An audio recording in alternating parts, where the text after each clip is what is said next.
Hey guys, as you know, it's CJ the Traveling Man. I thought I'd let you know we were here at Lyles Station. Lyles Station is an unincorporated community which is in the Gibson County, Indiana area. It was first settled around the 1830s is when they arrived here into the area. Lyles Station is one of Indiana's earliest black settlements and the only remaining one left here in Gibson County and the state of Indiana. From what I read and from what I've studied, there may be one out there, but this is the only one that I know that is remaining left. As you get Joseph Lyles, he was a free African American who migrated with his family here to Lyles Station and is also named after him as well. So I just thought I'd bring you guys here, check this out, tell you a little bit of that history there too as well about Lyles Station, the school, and the museum that is here. So we're gonna get ready to learn some history as we are here, from what I told you and from what we're gonna learn from inside of the Lyles Station Consolidated School and Museum. So you guys get ready, because I'm ready. I know you're ready, right? Right. We're gonna also have a guest with us. So you'll see Mark inside with me. Mark met me out here. So definitely be ready for this. I'm gonna turn the camera around in a few minutes, but I definitely want you to see a few things before we take off. So there are like a couple plaques that are out here, which I should have showed you before I even started the walking. But I'm gonna go ahead and show you a couple of these plaques, and then we're gonna go inside, learn some information, and be educated on African American history here at Lyles Station. Kind of layout, and it sits on its own and stands on its own. I thought that could be something different than some of the other sites around. We're the Heritage Classroom. This is our Heritage classroom that the kids will be here tomorrow in. They go back to the 1920s, and they will spend a full day of the 1927. They'll go out to the pump to get their drink of water. You go through the restrooms, you go into the outhouses in the back of the school. They do their work on their slates. They had an inductive reader. This is how they actually started out educating us in the early days with the McGuffey reader. So, with all respect for Mr. Lucas, Mr. Lucas was the principal in this room, and he was able to tag team these kids to be motivated to be somebody. So the biggest part of the girls ended up being school teachers. The boys, they went into farming full-time, like Glenn Morris is, and others that's been a full-time farmer, and that's what he got out of high school or Lincoln School. He spent the rest of his life raising livestock and grain farming. He's 88 now, and he's thinking about turning in to let somebody else take the farm over with and continue that legacy. That goes out to about every single school to study the 4th grade information about the Underground Railroad. So these trunks that we have, we got 4 of them all together. It goes out to about 80. There have been number 2 trunks been all the way to Indianapolis. There's no cost behind this trunk. This goes out to any 4th grade teacher. You can pass that off to the next 4th grade teacher. And all of this is about why our country had to go through a civil war. I think if everyone in America would read these books and understand what that book is trying to get you to understand why, I believe the movement toward understanding a race of people, an individual that you walk up to, is going to open that door of what these books are tied to, why we had a Civil War. And that first part of that is just like when you talk about the Bill of Rights and everything else. We're all equal. God made us all cut that finger. It's as red can be. There's no different color. There's no different color in no one. And it should not be one of those things that is looked up on. Because the good Lord made us all the same. He didn't give me antennas. He didn't give me a tail. He didn't give me something, a claw or something from another person. So to back this history up in the Civil War, Confederate and Union, there was this many men that didn't come home to their families and their farms. 600,000 people lost their life on a disagreement between, I'm going to start my country in the South and I'm going to start my country in the North. And then we had to kill 600 people to bring this back to where we're at today. We shouldn't worry about Confederate flags flying. Let's get in here and talk about farming again. This is a representation of about probably 5 or maybe 10% of the tools that were designed and built for the farm. Now, the design of that unique tool was patented. This book that you see right here is how we had to patent everything throughout our country's history.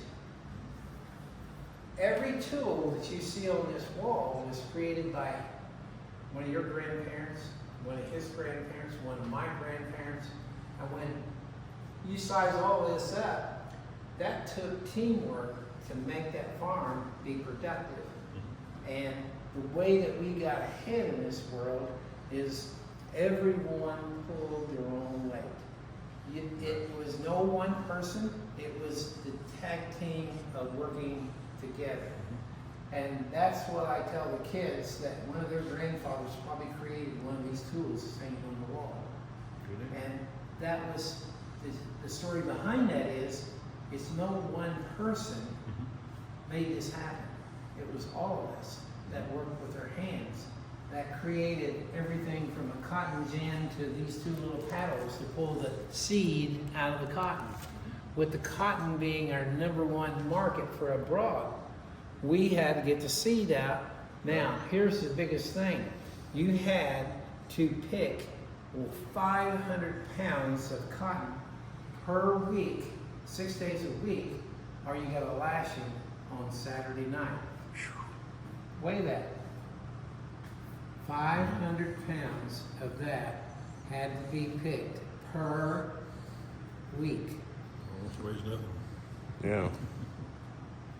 Get 500 pounds, that's a lot of cotton. Yes, that's a whole lot. Yeah. So when we picked that cotton, the question's been asked to me is, how did we get cotton way up here? I said, we grew it. Just like we did our big gardens out. My dad had 5,000 acres, and look what he did. No, he shouldn't restate that. Look what we did, because it was the hard labor that made his great wealth. And how it got there was a tag team of all. And so today, you look at the large salaries of the CEOs and everyone in a business is completely out of the question, to be fair. There's no one person in a business should be the wealthiest of the whole big picture, because it took the investment of you and I as an employee to give them that great wealth. So why would we say it's I when it had to be we to make it happen? And when we get down to farming, you know, one guy says, I got 15,000. What he rode at in France when he was in World War I. My grandfather and my Uncle McKinley, 2 brothers, went off to World War I and fought in the French War over there. This is Mr. Stewart's saddle, and we still have their horse saddle that they rode in France, still here today. This is the 17 colonies in the state of Indiana, okay? when you talk about the settlements that were here, yes, they were part of that Underground Railroad link, okay? Now the way it shows in the map, when you go down here, you get to where Corydon is at, it's strung up through here like so, and on the other side of where's Vigo at here? Right here. That's where you're going to cross like this straight toward Detroit, and that's where these two lines connected. Our connection comes from up the Wabash, crossover from Posey up into Gibson County, spread through this area here, and then we came over and came back over to Vigo down here at Lost Creek. And then the other one was coming across from between Vandenberg and Warwick County over there by Newburgh. This guy right here, Cochran's brother, lived on the Ohio River, and he trailed them up through here, and they joined here up on the other side of Petersburg, up into Knox County, and then wiggled back over this way, and they stayed closer to this river because that's where they had to have water, and also they could get in the water and the dogs couldn't follow the trail. But this two movements is how Indiana was able to supply hundreds and hundreds of African Americans to Canada. This is all the trails that goes with the story behind that. And over here in Illinois, there should have been another little trail here that connects up into here, because straight on up to the Great Lakes there is kind of the movement of the main traffic area, just like over here in Ohio. This area right here and over here on this outside was the two main traffic areas that involved the Underground Railroad. And when we got recognized as part of the Underground Railroad, that's when we were able to get our little star put on the map. All these brown marks you see there are documented as part of the Underground Railroad sites that were moving hundreds and hundreds of African Americans and others, has to be stated in there, and others to freedom up in the northern part next to Canada. Michigan had abundant supplies of blacks up there that settled, and they stayed in that area with very little fear of being captured and taken back because of the long distance. Everybody that was here on the other side of the Ohio River, you had a good chance of being taken back, because a lot of times our kids that disappeared got sold at the Kentucky auction block, and we never saw those children from that day forward. And all of a sudden, we had another challenge that we had to overcome. And most of that was because of the flooding conditions that we had down here. None of the other farmers in the area wanted this ground down here because it flooded all the time. But they didn't know until way later, in the 1900s, that all of that water range that comes off the hills up there in the hilly area floats down here and settles onto the ground of Lyles Station. So our ground became very fertile, and we could just throw a seed out there and the crops would grow. So that's what Lyles Station looked like at the very beginning. It took me almost 2 years to put this thing together, because each one of those little tree things was 8 by 11 piece of paper. And then tying the roads in and getting the distance between 1 and 2 and all that stuff, it took a lot of time to get the roads in the right place and all of that. So our Roundtree settlement is over at the northeast of us. And then this is us at Lyles Station. This is the general store. That's where people pick their groceries up. That's where the gossip was at. This is the blacksmith shop and the sawmill. That was almost 60 feet wide by 100 and some odd feet long. This is the sorghum. It took 8 horses to crank this sorghum. We sold a lot of sorghum all over the countryside, Chicago, Indianapolis, various places. This right here is what Mr. Roundtree built at the very beginning, and it's the same steel building it's sitting on now, would be where the grain elevator. We paid 3 cents more on the bushel. That ended up being the promise of that granary to go forward and help Lyles Station to maintain. So W.H. Roundtree, that would be the son of Mr. James Roundtree, and he was the postman. He owned the general store and part owner in the sawmill. So he was a businessman from the standpoint at the very beginning. Sand Hill over here was the more of the chances of the Hardimans and the Nallcoxes, and there was a few of the Waldens were in that area also. The largest land tract owners are the Nallcoxes and the Hardimans. They own more ground than any other family members here in the Gibson County area. That's what the average school counts look like right there. That's all over the countryside. It was about 18 to 25 kids would have been in that school classroom there, and that's a small scale there. That's not a very big house. So if you figure this right here would be 6 foot, and another 6 foot, you've only got about 20 feet, and most of the log cabins were 20 by 20s, or 18 by 18. And this here was just a step size bigger than a log cabin for an education school back there. And this is what the school looked like at the very beginning. That's the early years of the 1920s, 22 exactly. They had the ribbon cutting on February the 4th, 1922 at 8:05 on a Friday night. And the school kids moved in here to the village. These red books that you see here are journals from 21 years in the White House. There is no copy of these books.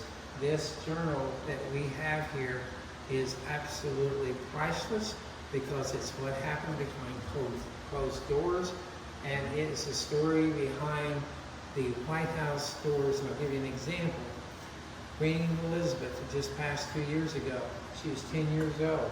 There's a full page on Queen Elizabeth when she was just a little princess about her favorite pillow getting left in the limo, and he had 10:30 at night go out and give her a little pillow so she could go to sleep. Those are the kind of little stories that are inside of the book. People don't realize that the importance of history, if they only knew how we were able to take history and share it and we learn from it. Here's the story behind the White House. Mr. Thomas Jefferson planted the chestnut tree, and back there under that chestnut tree during World War I and World War II was all major decisions made at that wartime. And here's Fields writing about it in his journal. And we would have never known that all the Normandy and D-Day and all that was made under a chestnut tree outside of the White House now. Yeah. And this one commanding officer said, well, Fields can't be here. He's just a serviceman here, his second wife. This is 96 years of age. Bush Sr. is at the White House as the president, and he is going to one of their gala events that night. One of the other things that we have at Lyles Station, and this was a gift from Jerry, he's here, he collected all Edison's little favorite music, little wax joggers. We have on our collection here, by Jerry collecting them, over 500 of his favorite music. Now you can go all the way up to Ford's Museum. They're not going to have the collection that Lyles Station has here because this is all his favorite music, and it took him a lifetime to collect all these different tapes. And him and Gerald Ford, they were really good close friends during his presidency. And the other guy that is outstanding, the other two guys in the military, this is Mr. Bernice Priestley. Mr. Bernice Priestley was a outstanding young man that went to enlist into the Air Force and opened the door for all these other young men to be able to fly airplanes and become as one of the Air Force that we have today. So, decorated soldier, probably in the state of Indiana. He received the migrated in France of his outstanding opportunity to hold the front line until daylight breaks with reinforcement. He also was able to receive several more medals with his heroic act. when they would not let him re-enlist, he actually was able to talk them into letting him go to Wilberforce and be the ROTC there. And he spent 67 years serving his country as a military. Yeah, we're gonna take this little road right here so you can just kind of see some of the history of what they have that was out here, guys. They have a picnic area as well, so if you want to have picnics, this is one of their old log cabins, old bale.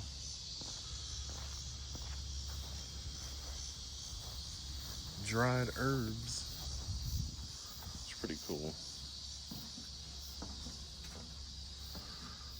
Some little information right here. I can probably post that. Welcome. But definitely, like I said, you get a chance, I want you guys to come out here and check out some of the park or the little picnic area that they have out here as well. This is cool right here. And one thing I'm gonna tell you as well, guys, they do a hayride out here. So it's pretty cool. You get to ride around in part of the area and check it out. So yeah, be prepared. Just giving you a sample, guys. Guys, I wanted you to see this. It kind of has like a little plaything that you guys can see. So you'll actually see whippy sign, cloudy sky. Hell, y'all. Grandpa, help us wash our hands and dry our soggy hair. But I definitely want you guys to, like I said, check this out. Come explore, have a little fun out here. And they do, like I said, they got that for the children down here. You'll also be able to go on the corn maze. So like I said, they're gonna also have a petting zoo. So get a chance, come check it out. This is CJ the Traveling Man about to sign out. I will see you in my next adventure here in Gibson County, Indiana.